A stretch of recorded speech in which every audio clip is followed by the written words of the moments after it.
श्री परमात्मने नमः। अथ षोडशोऽध्यायः। श्रीभगवानुवाच अभयं सत्त्वसंशुद्धिर्ज्ञानयोगव्यवस्थितिः दानं दमश्च यज्ञश्च स्वाध्यायस्तप आर्जवम्। श्री भगवान बोले, भय का सर्वथा अभाव, अंतःकरण की अत्यंत शुद्धि, ज्ञान के लिए योग में दृढ़ स्थिति और सात्विक दान, इंद्रियों का दमन, यज्ञ, स्वाध्याय, कर्तव्य पालन के लिए कष्ट सहना और शरीर मन वाणी की सरलता, अहिंसा सत्यमक्रोधस्त्यागः शान्तिरपैशुनम् दयाभूतेष्वलोलुप्त्वं मार्दवम ह्रीरचापलम। अहिंसा, सत्य भाषण, क्रोध न करना, संसार की कामना का त्याग, अंतःकरण में राग द्वेष जनित हलचल का न होना, चुगली न करना, प्राणियों पर दया करना, सांसारिक विषयों में न ललचाना, अंतःकरण की कोमलता, अकर्तव्य करने में लज्जा और चपलता का अभाव, तेजः क्षमा धृतिः शौच मद्रोहो नातिमानिता भवन्ति संपदं दैवी मभिजातस्य भारत।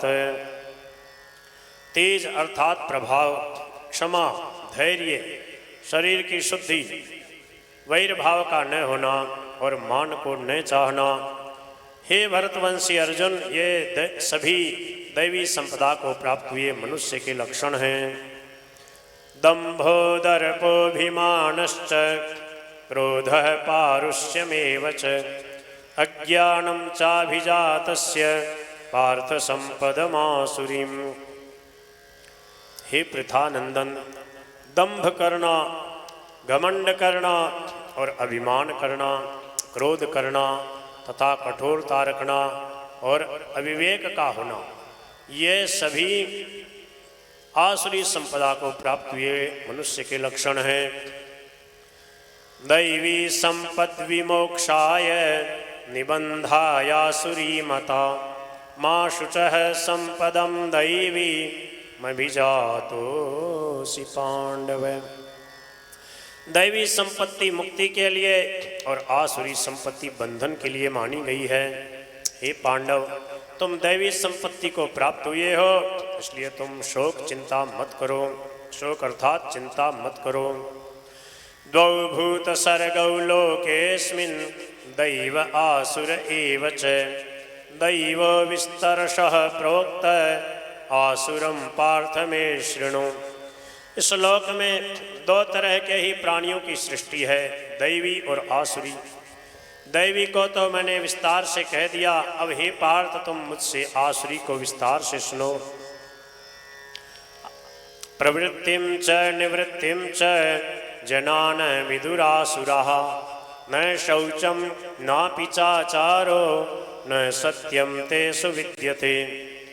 आसुरी प्रकृति वाले मनुष्य किसमें प्रवृत्त होना चाहिए और किससे निवृत्त होना चाहिए इसको नहीं जानते, और उनमें न तो बाह्य शुद्धि, न श्रेष्ठ आचरण तथा न सत्य पालन ही होता है।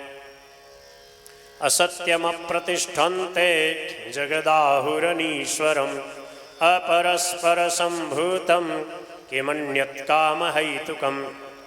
भी कहा करते हैं कि संसार असत्य, बिना मर्यादा के और बिना ईश्वर के अपने आप केवल स्त्री पुरुष के संयोग से पैदा हुआ है, इसलिए काम ही इसका कारण है, इसके सिवाय और क्या कारण है, और कारण हो ही नहीं सकता, ऐसा वो मानते हैं।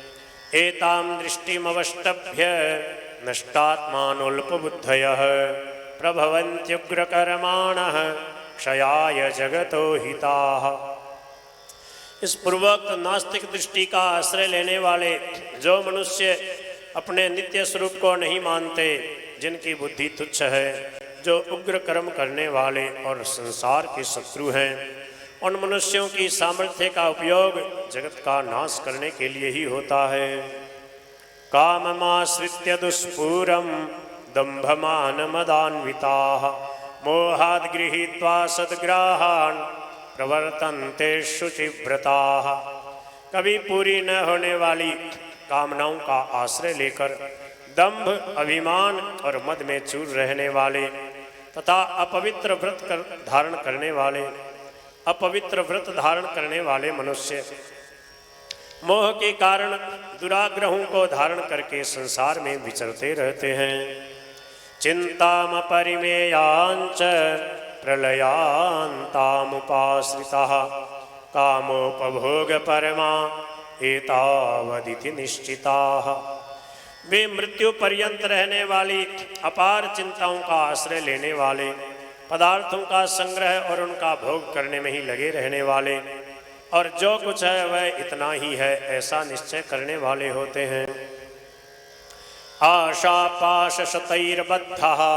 कामक्रोधपरायणः ईहन्ते कामभोगार्थ मन्यायेनार्थ संचयान्।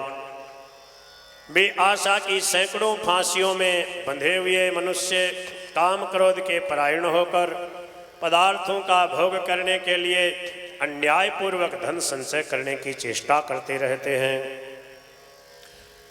इदमद्य मया लब्ध मिमं प्राप्स्ये मनोरथम इदमस्तीदमपि मे भविष्यति पुनर्धनम। वे इस प्रकार के मनोरथ किया करते हैं कि इतनी वस्तुएं तो हमने आज प्राप्त कर ली और अब इस मनोरथ को प्राप्त कर लेंगे और इतना धन तो हमारे पास है ही, इतना धन फिर भी और हो जाएगा। असौ मया हतः शत्रुर्हनिष्ये चापरानपि ईश्वरोऽहमहं भोगी सिद्धोऽहं बलवान सुखी। वह शत्रु तो हमारे द्वारा मारा गया और उन दूसरे शत्रुओं को भी हम मार डालेंगे। हम ईश्वर अर्थात सर्वसमर्थ हैं, हम भोगने वाले हैं, हम सिद्ध हैं, हम बड़े बलवान और सुखी हैं। आढ्योऽभिजनवानस्मि ओन्योस्ति सदृशो मया यक्षे दास्यामि मोदिष्य इत्यज्ञान विमोहिताः। हम धनवान हैं, बहुत से मनुष्य हमारे पास हैं, हमारे समान दूसरा कौन है। हम खूब यज्ञ करेंगे, दान देंगे और मौज करेंगे। इस तरह वे अज्ञान से मोहित रहते हैं। अनेक चित्त विभ्रांता मोहजाल समावृताः प्रसक्ताः काम भोगेषु पतन्ति नरकेषु च। कामनाओं के कारण तरह तरह से भ्रमित चित्त वाले, मोह जाल में अच्छी तरह से फंसे हुए तथा पदार्थों और भोगों में अत्यंत आसक्त रहने वाले मनुष्य भयंकर नरकों में गिरते हैं। आत्मसंभाविताः स्तब्धा धनवान मदान्विताः यजन्ते नाम यज्ञैस्ते दंभेना विधि पूर्वकम।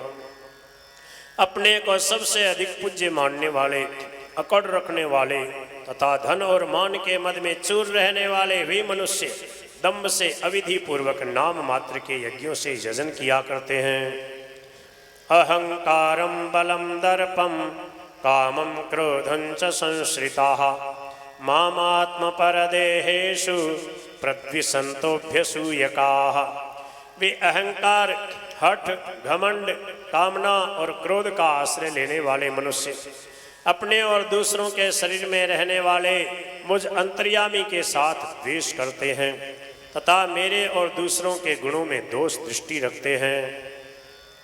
तानहं विशतः क्रूरान् संसारेषु नराधमान् क्षिपाम्यजस्रमशुभा नासुरीष्वेव योनिषु। उन द्वेष करने वाले, क्रूर स्वभाव वाले और संसार में महान नीच अपवित्र मनुष्यों को मैं बार बार आसुरी योनियों में ही गिराता रहता हूँ। आसुरीं योनिमापन्ना मूढ़ा जन्मनि जन्मनि माम प्राप्यैव कौन्तेय ततो यान्त्यधमां गतिम। हे कुंती नंदन, वे मूढ़ मनुष्य मुझे प्राप्त न करके ही जन्म जन्मांतर में आसुरी योनियों को प्राप्त होते हैं, फिर उससे भी अधिक अधम गति में अर्थात भयंकर नरकों में चले जाते हैं। त्रिविधम नरकस्येदं द्वारं नाशनमात्मनः कामः क्रोधस्तथा लोभस्तस्मादेतत्त्रयं त्यजेत्। काम, क्रोध और लोभ ये 3 प्रकार के नरक के दरवाजे हैं। जीवात्मा का ये पतन करने वाले हैं, इसलिए इन तीनों का त्याग कर देना चाहिए। एतैर्विमुक्तः कौन्तेय तमोद्वार स्त्रीभिर्नरः आचरत्यात्मनः श्रेयस्ततो याति परांगतिम। हे कुंती नंदन, इन नरक के तीनों दरवाजों से रहित हुआ जो मनुष्य अपने कल्याण का आचरण करता है वह उससे परम गति को प्राप्त हो जाता है। यह शास्त्र विधि मुत्सृज्य वर्तते कामकारतः न स सिद्धिमवाप्नोति न सुखम न पराम गतिम। जो मनुष्य शास्त्र विधि को छोड़कर अपनी इच्छा से मनमाना आचरण करता है वह न सिद्धि अर्थात अंतःकरण की शुद्धि को, न सुख अर्थात शांति को और न परम गति को ही प्राप्त होता है। तस्मात् शास्त्रं प्रमाणन्ते कार्याकार्य व्यवस्थितौ ज्ञात्वा शास्त्र विधानोक्तं कर्म कर्तुमिहार्हसि। अतः तेरे लिए कर्तव्य अकर्तव्य की व्यवस्था में शास्त्र ही प्रमाण है। ऐसा जानकर तू इस लोक में शास्त्र विधि से नियत कर्तव्य कर्म करने योग्य है, अर्थात तुझे शास्त्र विधि के अनुसार कर्तव्य कर्म करने चाहिए। ओम तत्सदिति श्रीमद्भगवद्गीता सुपनिषत्सु ब्रह्म विद्यायां योगशास्त्रे श्रीकृष्णार्जुन संवादे दैवासुर संपत् विभाग योगो नाम षोडशोऽध्यायः। इस प्रकार ओम तत्सत इन भगवान नामों के उच्चारण पूर्वक ब्रह्म विद्या और योग शास्त्र में श्रीमद् भगवद गीतोपनिषद रूप श्री कृष्णार्जुन संवाद में दैवासुर संपत् विभाग योग नामक 16वां अध्याय पूर्ण हुआ। श्री हरे नमः।